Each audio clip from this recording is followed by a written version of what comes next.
America's Next Top Model, that's definitely where, you know, it all kind of got crazy for you. I'm on that show? Aren't you? Am I on America's Next Top Model? I don't think you got the right guy. Are you serious?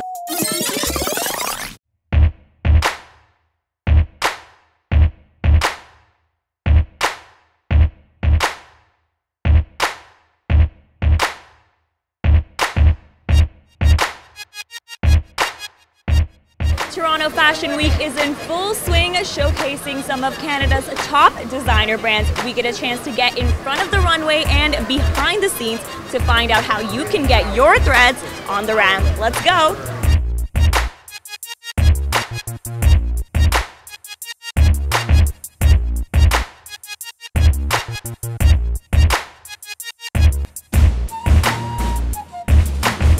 So I'm really excited to be here with designer Rudy Bois here at Toronto Fashion Week. This is exciting for you, for show. Yes, of course. It's a big dream come true for me, yeah. And the theme for this year is deprivation. Yeah. So tell us where you got the inspiration for something like that. You know, I think we all tend to have some needs, and by following them to feed them, actually, we just tend to destroy ourselves somehow. What would you say that your one dream was that actually made you deprive? You know, my way of working is very spiritual in a way. It really comes from my soul, and when I sketch, I don't even think about the next stroke. I always project this image of being fearless, but in reality, I'm not. I've noticed that with your collection, you always show women as being very empowered. Why is that aspect so important to you?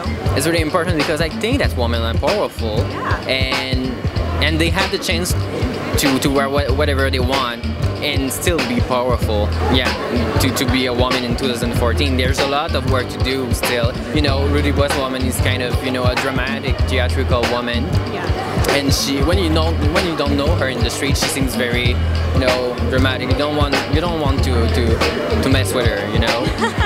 So that reflects in my collection as well. I want to talk to you significantly about Mercedes-Benz startup program, because that's something that definitely launched your career. Tell us about how other designers out there, why they should really take part in you know, starting up a startup, and how that can really help them out. Well, I wouldn't be here without Mercedes-Benz startup, because, you know, when you show your designs to a lot of people, somehow someone just realized that you're talented and you know your work are being recognized. What's your one advice for aspiring designers? I want them to do what they want, to do what they love, to don't listen to everyone, because sometimes people tend to project their own fear into the project that you have. So just do what you love and you'll never feel like you're working. How did you like the show? What were your thoughts? Oh man, he killed it. My hat's off to him. I love that the models he had all relatively had similar bone structure in the face, similar in height. That was able to have us as an audience focus on the clothing more. Am I on America's Next Top Model? I don't think you got the right guy. Are you serious? I'm a designer. Are you confusing me? Oh my god! That you would think I could be on that show. I'm on the show. He's still messing with me. He's still messing with me. No, I'm pretty sure I saw gorgeous pictures of you, and I saw you modeling on the show, and this gorgeous picture of Tyra Banks. I'm pretty sure you're on the show. I am on the show. You caught me. How has being on the show kind of changed you as a model? It definitely taught me a lot about myself, with what things kind of get under my skin, how I handle certain situations.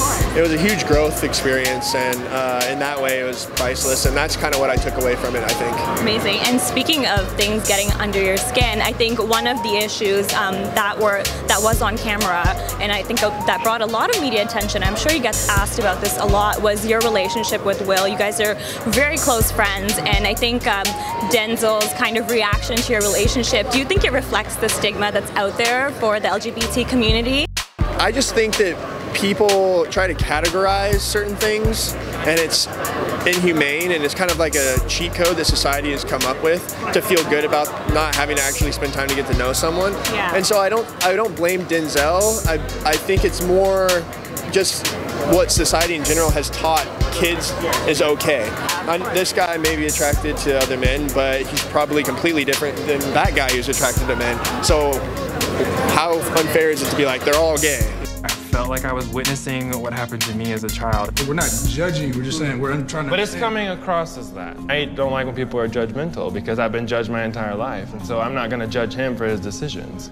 That was a small scale of how LGBT people feel all the time. I think it's the fault of society for allowing that to be acceptable, and people need to consciously change that. It turned into this big thing, and I'm glad that I was able to affect people in a positive light and bring awareness to something. I like women, but when I look at Will, do I think, holy God did something really beautiful with this person? Yeah. Matthew is so cute. We just have a better connection as two guys in the house than any other people.